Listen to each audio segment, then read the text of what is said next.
Hello everybody, my dear students and friends. हम लोग E2 reaction पढ़ रहे थे, उसका कुछ स्टेप देखा था और उसी को अब आगे कंप्लीट करेंगे।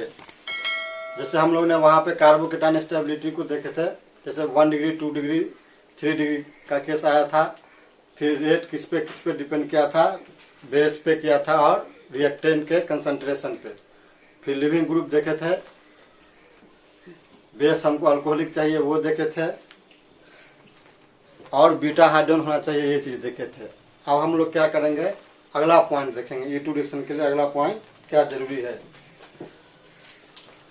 तो E2 के लिए भी E1 की सिमिलर होता है। जितना पॉजिटिव का अल्फा कार्बन होता है उतना ही प्रोडक्ट बनता है। अगर पॉजिटिव का अल्फा 2 है तो 2 प्रोडक्ट बनेगा, 1 है तो 1 बनेगा, 3 है तो 3 बनेगा। लेकिन यहाँ पे रीअरेंजमेंट नहीं होगा। जैसे हम लोग यहाँ पे क्या देखते हैं, number of E2 products formed equal to number of alpha hydrogen with respect to carbocation.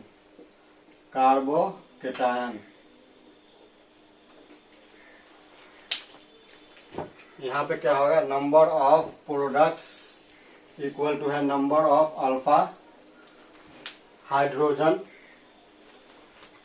Alpha carbon. यहाँ पे क्या होगा, alpha carbon with respect to carbocation. Reaction के दौरान जो इंटरमीडिएट कार्बोकेटायन बनेगा उसका जितना अल्फा कार्बन होगा उतना ही हमको E2 प्रोडक्ट बनेगा। और E2 रिएक्शन क्या ओबे करता है, ये हॉफमान रूल को ओबे करता है। इसका मतलब जिसमें अल्फा हाइड्रोजन की संख्या कम होगी वो प्रोडक्ट हमारा मेजर बनेगा। तो यहाँ पे हम वहाँ क्या देखे थे, सर्जेफ रूल को ओबे करता था। यहाँ पे क्या ओबे होगा, हॉफमान रूल। मतलब E2 रिएक्शन ओबे हॉफमान रूल, ओबे हॉफमान्स रूल। ये हॉफमान रूल को ओबे करता है। That is when number of alpha hydrogen और E2 प्रोडक्ट और परसेंटेज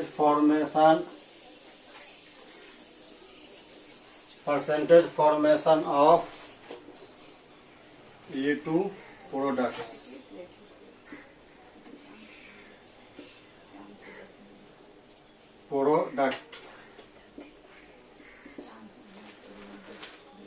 वहां पे क्या था E1 में कि जब नंबर ऑफ अल्फा हाइड्रोजन या हाइपर कंजुगेशन बढ़ाता तो प्रोडक्ट का फॉर्मेशन बढ़ाता। लेकिन यहाँ पे अल्फा हाइड्रोजन क्या होगा, बढ़ेगा तो क्या होगा, घटेगा रेट ऑफ इतना फॉर्मेशन।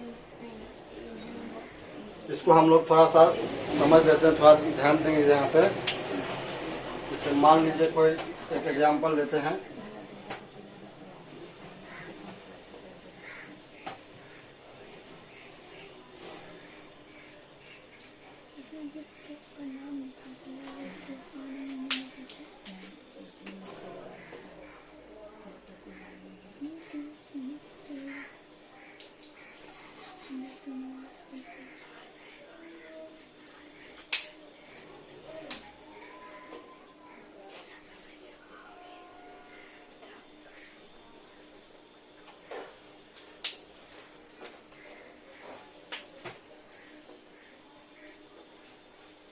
मान लेते हैं ये कोई हमारा रिएक्टेंट है।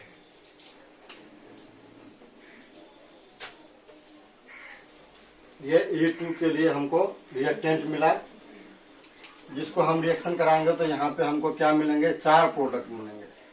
यहाँ पे 4 पॉसिबिलिटी है।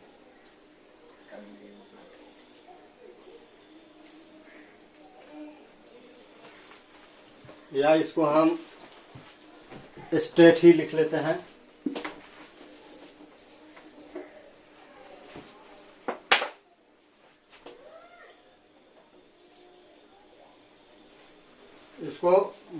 ध्यान से देखेंगे। E2 के लिए ये मेन पॉइंट है, अगर ये पॉइंट समझ गए तो E2 रिएक्शन आपका खत्म हो गया। अब देखिए इसको हम क्या मान ले रहे हैं, ए मान ले रहे हैं। इसको क्या मान ले रहे हैं, ए मान ले रहे हैं। इसको क्या मान ले रहे हैं, बी मान ले रहे हैं। इसको बी मान ले रहे हैं। इसको सी मान ले रहे हैं।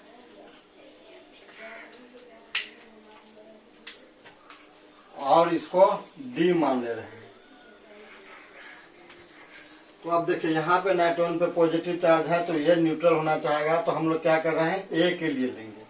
तो ए के लिए क्या होगा, नाइट्रोजन क्या करेगा, कार्बन, इस कार्बन से इलेक्ट्रॉन लेगा तो इस कार्बन पे क्या आ जाएगा, पॉजिटिव चार्ज। तो यहाँ पे 2 कार्बन है, एक और एक 2 कार्बन है। यहाँ पे कितना कार्बन है, 2 कार्बन है। तो यहाँ पे क्या आया, पॉजिटिव चार्ज। ये किसके लिए हुआ हमको, ये केस होगा हमको ए के लिए। किसके लिए हुआ ये हो गया फॉर ए। उसके बाद फिर अगला हमको क्या बनेगा, यहाँ पे अगर हमको ये कार्बन न्यूट्रल होना चाहेगा तो ये इससे इलेक्ट्रॉन लेकर के क्या होगा, यहाँ पे पॉजिटिव चार्ज आएगा। यहाँ पे पॉजिटिव चार्ज आएगा तो यहाँ पे हमारे पास कितना कार्बन है, 1 2 3 कार्बन है। यहाँ पे कितना कार्बन है, 1 2 और 1 3 कार्बन है। तो इस पहला ही कार्बन पे यहाँ पे पॉजिटिव चार्ज है।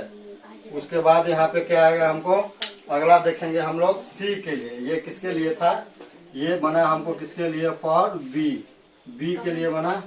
उसी तरह फॉर सी के लिए क्या होगा, यहाँ पे नाइट्रोजन इससे इलेक्ट्रॉन छीनेगा तो इस सी पे प्लस आएगा, इस 3 डिग्री वाले पे। यहाँ पे 1 डिग्री पे आया था, यहाँ भी 1 डिग्री पे आया था, लेकिन यहाँ पे 3 डिग्री वाले पे प्लस आएगा। तो यहाँ पे हम लोग इसको क्या लिख सकते हैं, यहाँ पे पॉजिटिव चार्ज लिखेंगे।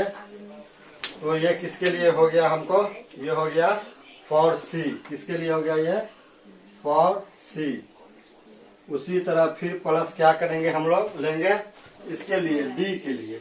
तो डी के लिए भी नाइट्रोजन क्या करेगा, इससे माइनस लेगा तो इस सी पे क्या आएगा, पॉजिटिव चार्ज। यहाँ पे एक ही सी है तो यहाँ पे क्या करेंगे हम लोग, इसका हम हाइड्रोजन दे करके इसको मिथाइल के रूप में लिख देते हैं। यहाँ पे हाइड्रोजन दे करके इसको हम मिथाइल के रूप में लिख देते हैं। तो ये क्या हो गया हमको, ये किसके लिए हो गया, ये फॉर डी। ये किसके लिए हो गया, फॉर डी। तो इसको जब हम ब्रेक किए तो यहाँ पे क्या आ गया, ए के लिए ये बना, बी के लिए ये, सी के लिए ये और डी के लिए ये। तो हम लोगों ने यहाँ पे पढ़ा है कि जब नंबर ऑफ अल्फा हाइड्रोजन की संख्या बढ़ेगी तो परसेंटेज ऑफ E2 घटेगा।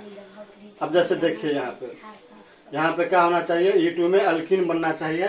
यहाँ पे तो अल्कीन बनने की प्रोबेबिलिटी नहीं है, बनेगा ही नहीं। प्रोबेबिलिटी क्या, बनेगा ही नहीं, क्योंकि अल्कीन बनने के लिए 2 कार्बन चाहिए, डबल बॉन्ड चाहिए। 2 कार्बन के बीच डबल बॉन्ड चाहिए। यहाँ पे क्या है, एक ही कार्बन है तो यहाँ डबल बॉन्ड बनेगा ही नहीं।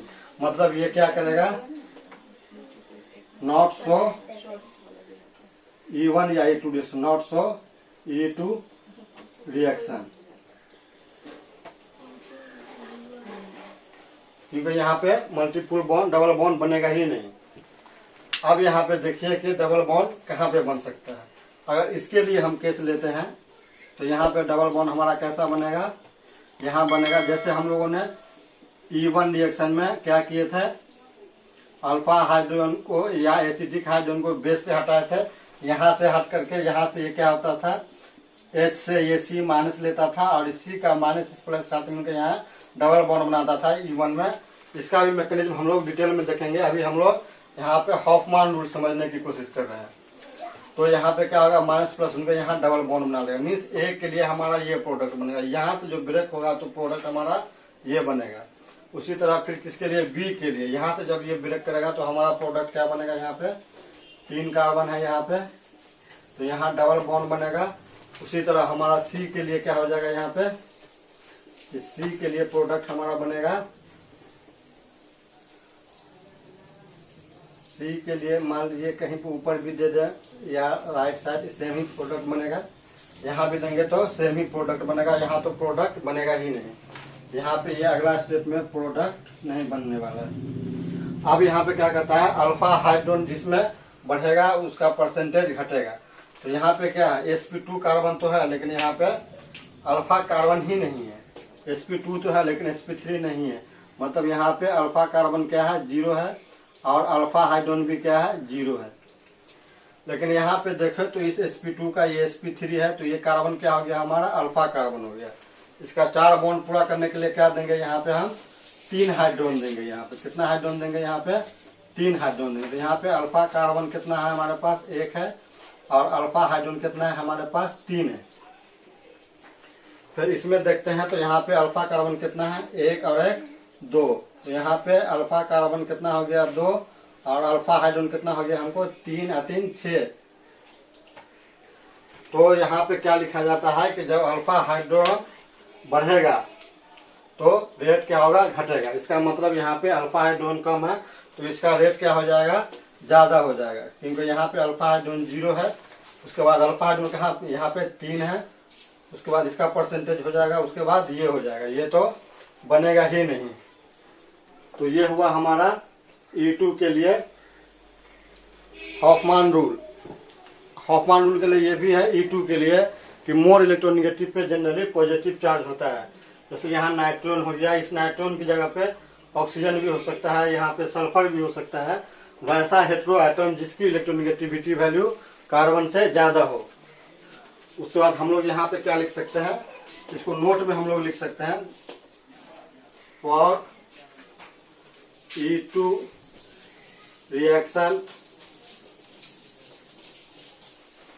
generally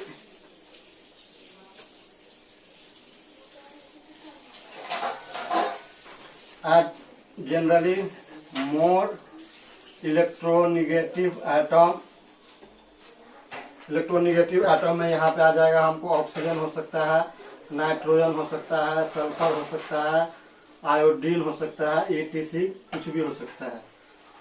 for E2 reaction generally more negative atom having positive charge, यहाँ पे पॉजिटिव चार्ज होना चाहिए। जैसे यहाँ पे क्या है, N पे पॉजिटिव चार्ज है। पॉजिटिव चार्ज नहीं भी हो तो नॉर्मल अल्काइल हैलाइड और अल्कोहल भी E2 कर सकता है, लेकिन जनरली ये होता है।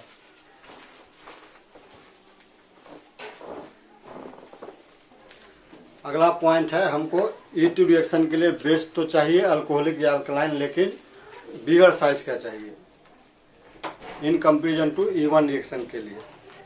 और यहाँ पे टेम्परेचर हमको E1 के कंपेरिजन में कम चाहिए, तो उस पॉइंट को हम लोग नोट कर लेते हैं। For E2 reaction bigger base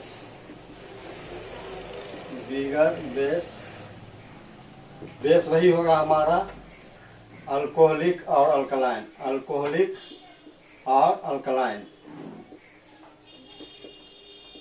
लेकिन इसका साइज क्या होगा, बड़ा होगा। Bigger base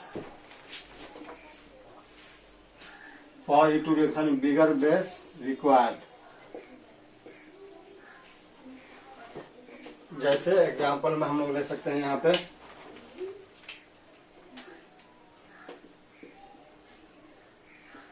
lanthanum trihydroxide, SM trihydroxide,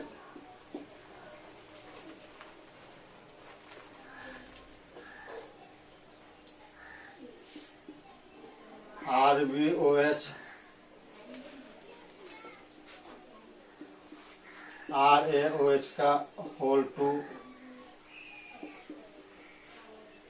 ये सब हमको बिगर बेस इस रिएक्शन को फेवर करेगा। स्मॉल से भी हो सकता है, लेकिन जितना फास्ट रिएक्शन हमको बिगर बेस से होगा उतना फास्ट स्मॉल से नहीं होगा in comparison to E1 reaction. फिर हमको यहाँ पे क्या चाहिए, for E2 reaction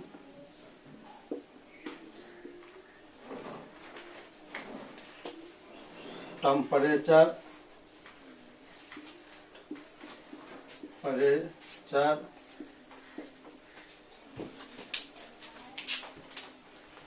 less than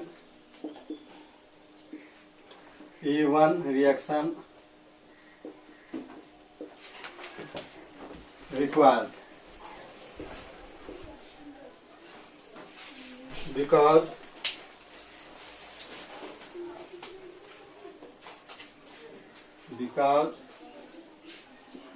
it does not obey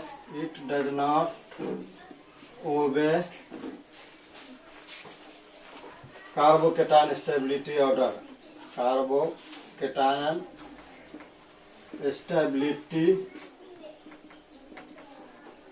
order. हम लोग जानते हैं कि कार्बोकेटाइन स्टेबिलिटी ऑर्डर से एसिडिक नेचर बढ़ता है, और हम लोग जानते हैं एसिडिक नेचर टेम्परेचर बढ़ने से बढ़ता है। तो इसीलिए यहाँ पे क्या हो जाएगा, हमको E1 रिएक्शन से यहाँ पे क्या चाहिए, हमको लेस टेम्परेचर चाहिए। इसके लिए E2 के लिए जैसे मान लीजिए यहाँ पे हम कोई रिएक्शन करा लिख लेते हैं। यहाँ पे मान लीजिए ये रिएक्टेंट ले लिए, यहाँ पे हमने बेस ले लिया, वो भी अल्कोहलिक KOH ले लिए। यहाँ पे टेम्परेचर हम कर दिए 150 डिग्री C। फिर यहाँ पे हमने क्या कर दिया, यहाँ पे भी हम लोग बेस ले लिए, वो भी हमारा अल्कोहलिक ही है। बेस क्या है हमारा, अल्कोहलिक है, लेकिन टेम्परेचर क्या कर दिए हम यहाँ पे 90 डिग्री C कर दिए। तो यहाँ पे प्रोबेबिलिटी हमको क्या हो जाएगी, E2 की प्रोबेबिलिटी बढ़ जाएगी। किसकी प्रोबेबिलिटी यहाँ पे रहेगी, परसेंटेज फॉर्मेशन ज्यादा क्या होगा, E2 डोमिनेंट हो जाएगा यहाँ पे, और यहाँ पे क्या हो जाएगा, E1 रिएक्शन डोमिनेंट हो जाएगा। ठीक है, अब इसका हम लोग मैकेनिज्म देख लेते हैं। यहाँ पे कार्बोकेटाइन स्टेबिलिटी ऑर्डर और रीअरेंजमेंट ओबे नहीं होगा, इसलिए ये रिएक्शन हमारे लिए मैकेनिज्म बहुत आसान है E1 के कंपेरिजन में। अगर E1 हम लोग समझ चुके हैं तो E1 हो, E2 हो, SN1 हो, SN2 हो, या और भी बहुत सारा रिएक्शन हो, वो सबको हम आसानी से समझ सकते हैं। तो हम लोग जरा देख लेते हैं क्या चीज, E1 का मैकेनिज्म देखते हैं। यहाँ पे हम लोग क्या देखते हैं, इसका मैकेनिज्म।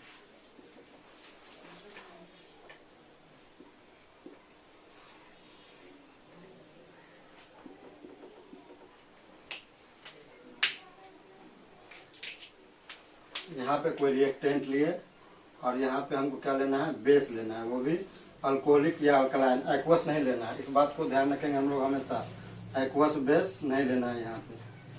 तो यहाँ पे K होगा, OH होगा, इस पे माइनस होगा, इस पे प्लस होगा।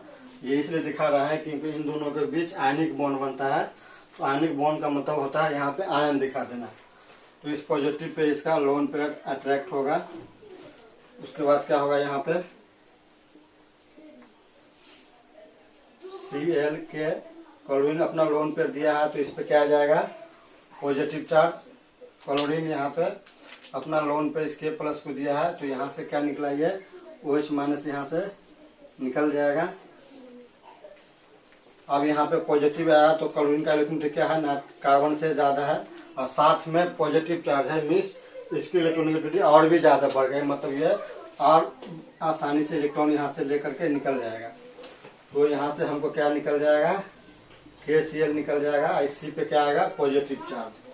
C पे क्या आएगा, हमको पॉजिटिव चार्ज। ये प्लस वाला कार्बन क्या है यहाँ पे, अगर मान लीजिए इसके आगे हम एक और C लगा देते हैं, हम यहाँ पे एक और C लगा देते हैं, यहाँ पे अगर हम एक और C लगा देते हैं, तो क्या होता है, ये बना हमारा क्या 2 डिग्री बना। तो इसका रीअरेंजमेंट करके हम 3 डिग्री पे नहीं ले जा सकते हैं, और नहीं 1 डिग्री पे ले जा सकते हैं। ये जहाँ पे हम वहीं पे रहने देंगे, क्योंकि E2 रिएक्शन में और SN2 रिएक्शन में रीअरेंजमेंट वगैरह नहीं होता है। लेकिन यहाँ पे भी क्या है कि प्रोडक्ट उतना ही बनेगा जितना यहाँ पे अल्फा कार्बन होगा पॉजिटिव का। तो इस पॉजिटिव चार्ज का अल्फा कार्बन मेरे पास क्या है, 1 और 1 2 अल्फा कार्बन है, मीन्स यहाँ पे हमको क्या मिलेगा, 2 प्रोडक्ट मिलेगा। तो सेम टू सेम हम क्या करेंगे, बस E1 की तरह से यहाँ पे प्रोडक्ट लिख लेंगे। यहाँ पे इसको हम A मान लेंगे, इसके लिए क्या करेंगे, B मान लेंगे। ठीक है, तो अगर इस यहाँ से ये पॉजिटिव है, तो यहाँ पे क्या चाहेगा, निगेटिव चार्ज बॉन्ड बनाने के लिए। निगेटिव चार्ज बनाने के लिए क्या होगा, यहाँ पे निगेटिव आएगा कब, हम जानते हैं कि कार्बन का इलेक्ट्रॉनिटी हाइड्रोजन से ज्यादा है। तो कार्बन यहाँ पे क्या लेगा, इससे निगेटिव चार्ज लेगा, तो इस प्लस H प्लस पे ये OH अट्रैक्ट कर देगा। तो यहाँ से फाइनली क्या निकल जाएगा, हमको H2O। ये चीज सेम टू सेम हम लोगों ने कहाँ पे किया था, E1 में किया था, सेम टू सेम उसी तरह से है। तो इसको हम क्या मान लेते हैं, ए मान लेते हैं। और उसी तरह से हम क्या कर सकते हैं, यहाँ से भी हम हटा सकते हैं, क्योंकि ये पॉजिटिव का अल्फा ये भी है, तो यहाँ से भी माइनस लेगा कार्बन, तो H पे पॉजिटिव आएगा, तो इस पॉजिटिव पे ये B इसको हम मान लेते हैं, तो यहाँ पे भी माइनस आ जाएगा। तो हम यहाँ पे इसके लिए लेते हैं फॉर A। तो A के लिए हम क्या करते हैं, यहाँ पे A के लिए क्या हो जाएगा, हमको 4 कार्बन है यहाँ, तो यहाँ पे पॉजिटिव चार्ज है। A के लिए निगेटिव कहाँ पे आ रहा है, यहाँ पे आ रहा है, फर्स्ट पे 1 डिग्री पे। तो ये निगेटिव और ये पॉजिटिव दोनों आपस में मिलके क्या कर लेगा, यहाँ पे एक बॉन्ड बना लेगा। क्या करेगा, ये एक बॉन्ड बना लेगा। तो एक प्रोडक्ट हमारा बना ये A के लिए। उसी तरह हम किसके लिए लेंगे, फॉर B। किसके लिए लेंगे, फॉर B। तो B के लिए क्या करेंगे, हम 4 कार्बन ले लिए यहाँ पे पॉजिटिव चार्ज पहले से था यहाँ पे ये वाला पॉजिटिव चार्ज, और माइनस कहाँ से आया हमको, यहाँ से माइनस आएगा। यहाँ पे आएगा 3 डिग्री पे, ये माइनस ले रहा है कार्बन, तो इस 3 डिग्री पे माइनस आया, फिर ये माइनस प्लस मिलके आपस में क्या करेगा, एक बॉन्ड बना लेगा। ये बॉन्ड बना लिया हमको। अब यहाँ पे हमको क्या देखना है, less number of alpha hydrogen देखना है या हाइपर कंजुगेशन। तो यहाँ पे ये sp2 कार्बन है, इस sp2 कार्बन का ये क्या sp3, तो ये क्या हो गया, हमारा अल्फा कार्बन हो गया। यहाँ पे एक ही अल्फा कार्बन है, लेकिन इसमें क्या है, अल्फा कार्बन ज्यादा है। एक ये भी अल्फा है, एक ये भी अल्फा, 2 और एक ये 3 अल्फा कार्बन यहाँ पे है। तो यहाँ पे हम लोग क्या देखेंगे कि इसमें अल्फा कार्बन कितना है, यहाँ पे अल्फा कार्बन, इसको हम रेड से कर देते हैं। यहाँ पे अल्फा कार्बन कितना हो गया, 1 हो गया। और अल्फा हाइड्रोजन कितना हो गया, यहाँ पे ये भी 1 ही हो गया। अल्फा कार्बन 1 है, अल्फा हाइड्रोजन भी 1 है, लेकिन इसमें अल्फा कार्बन कितना है, यहाँ पे 3 है, और अल्फा हाइड्रोजन यहाँ पे कितना है, 9 है। इसका मतलब ये जो प्रोडक्ट हमारा बनेगा, ये क्या बनेगा, हमको मेजर बनेगा, मेजर प्रोडक्ट। और ये क्या बनेगा, हमको माइनर प्रोडक्ट। ये किस केस में हो रहा है, मेजर और माइनर, ये हम लोग को E2 के केस में बन रहा है। इसको आप लोग प्लीज सब्सक्राइब करें, कंटिन्यू रहें, शेयर करें, और प्रॉब्लम बनाते रहें और कमेंट करें। प्रॉब्लम हम लोग इसका बाद में देखेंगे, हर कंपटीशन का जो होगा, इसको आप लोग कंटिन्यू रहें। थैंक्स।